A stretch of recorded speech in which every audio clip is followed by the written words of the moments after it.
Pirmiausia, stengiamės ir kada būna susirinkimai su įgula, stengiamės, kad išvengti tokių konfliktų, kad būtų prevencija konfliktų. Jeigu pradeda kilti kažkokios tai problemos, kad iš anksto pradėtų sakyti, kad yra problema su tuo žmogum, ar su tuo, ar su manim, ar dar su kažkuom tai, kad iš anksto pasakytų, kad yra problema. Netemptų iki to momento, kada jau tas konfliktas jau ten dega visas kaip gaisras, tenai pliekia taip, kad jau jį gesinti reikia ekstra atveju.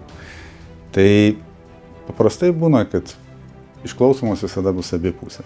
Ir viena pusė, ir kita pusė. Kodėl taip yra?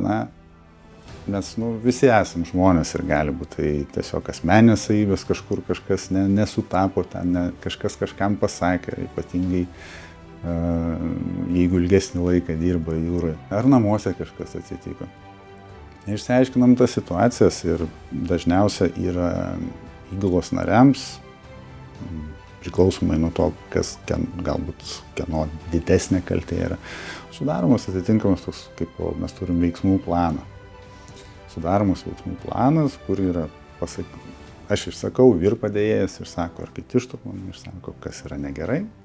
Duodamas laikas pasitaisyti, nurodomi tikslai, kas turėtų būti, ir po kažkiek laiko yra žiūrima. Taip pat ir kitai pusiai gali būti tas pats.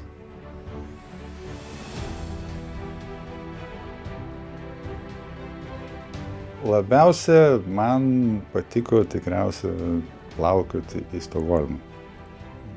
Po Stokholmo archipelagą, po salyną visą. Įplaukimas ten būdavo 5 valandas. Tai irgi panašiai prasidėdavo apie 2-3 valandą nakties ir apie 8 valandą ryto mes jau stovėdavom prie krantinės. Kiekvieną rytą saulėlydį, ypatingai vasaros metu, pavasario metu, saulėtekis visą laiką būdavo matomas. Taip pat ir vakare saulėlydžiai. Gerai matome ir tarp salų. Tikrai man ten būdavo visada labai gražu, kažkaip tai visada atrodo romantiškai, labai puikiai. Iš sudėtingiausių uostų, aš tikriausiai pasakyčiau, kad bus Sankt Peterburgo uostas. Buvo vienas iš tų, kur tikrai yra vienas iš tų sudėtingiausių ir kur daugiausiai žilų plaukų tikriausiai gavau.